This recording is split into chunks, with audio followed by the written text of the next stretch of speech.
बात कही जा रही थी कि चुनाव के बाद मतलब नतीजों के बाद भी हिंसा की आशंका है और इसे लेकर गृह मंत्री ने कहा था कि चुनाव के बाद भी यहां पर सीएपीएफ की कई कंपनियां बंगाल में रहेंगी। ये बांकुड़ा की तस्वीर देखिए, ये समर्थकों का हुजूम है, एक तरफ बीजेपी के समर्थक, दूसरी तरफ टीएमसी के समर्थक, और दोनों के बीच में यहां पर झड़प हुई है।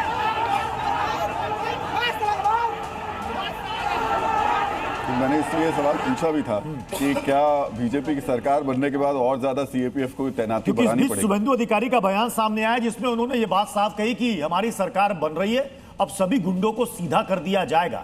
और ये देखिए क्लैशेस, और इस क्लैशेस की आशंका बाकी पार्टियों ने भी की थी, लेफ्ट ने भी की थी, एआईएमआईएम ने भी की थी, और उन्होंने एआईएमआईएम के प्रवक्ता एक दिन जुड़े थे, उन्होंने डिमांड की थी कि हम तो चाहते हैं कि तकरीबन 6 महीने तक यहां पर केंद्रीय बलों की कई कंपनियों को बंगाल में रहना चाहिए क्योंकि यहां पर हिंसा की आशंका है।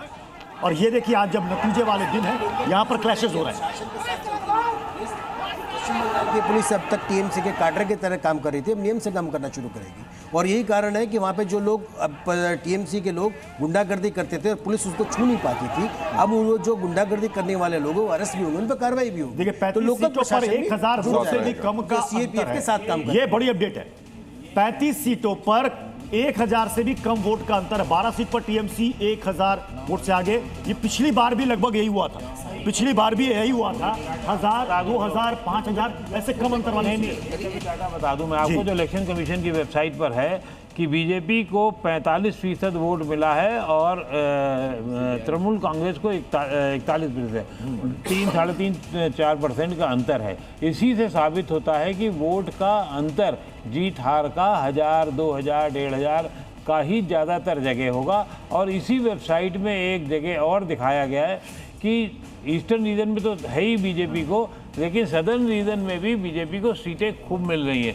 बीजेपी को सीटें किसी एक जगह पे नहीं मिल रही, छितरी सब जगह से मिल रही है। सदर्न बंगाल के जीते कैसे वो भारतीय जनता पार्टी सवाल है। ये जो 1000 वोटों के जो कमी है ना,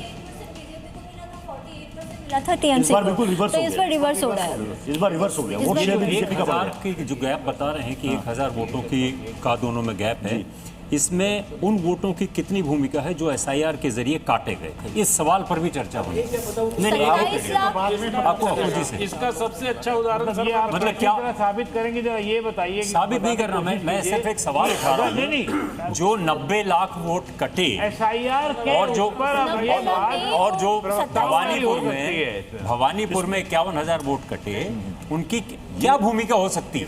ये सवाल तो इस वक्त अच्छा जाना चाहिए कि नहीं। लेकिन मेरा भी एक इसमें सिर्फ एक टेक इतना है,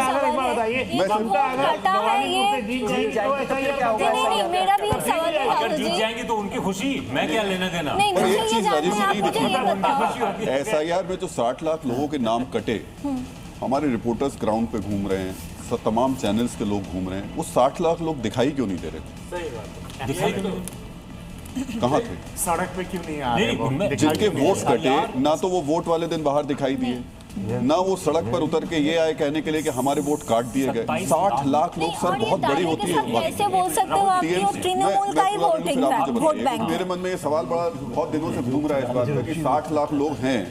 टीएमसी कुछ लोगों को लेकर शुरू में दिल्ली भी आई थी, वो उनको अपने साथ लेकर के बैठ सकते थे सड़क पे, वो कहते कि देखिए 60 लाख लोग क्या करेंगे, अब इनका तो वोट ही खत्म हो गया।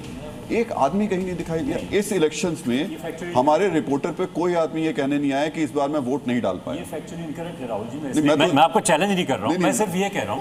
एक मिनट 26 पोलिंग ऑफिसर्स ने सुप्रीम कोर्ट में आए थे, 26, और वो सब मुस्लिम थे। उन सबको आपने जिम्मेदारी दी है कि आप पोल कंडक्ट कीजिए, लेकिन उनका नाम एसआईआर से वोटिंग लिस्ट से कट गया है। ये फैक्ट है, इंडियन एक्सप्रेस की रिपोर्ट है। आप देखिए इसको। मैं राजेश भाई की बात को देखिए, ऐसा है, आप इंडियन एक्सप्रेस को छोटी सी अगर ठीक मानते हैं, नहीं, मैं इंडियन एक्सप्रेस की और मेरी बात को आप फैक्चुअली सही नहीं मानते तो अलग बात है।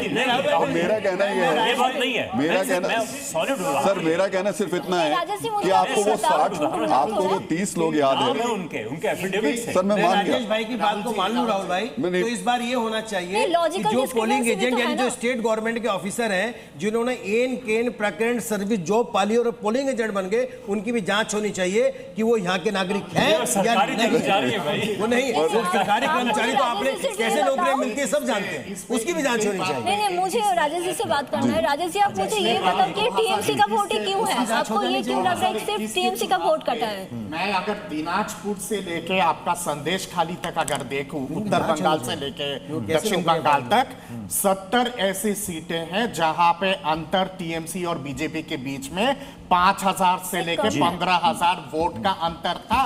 5000 से 15000 वोटों में टीएमसी जीती।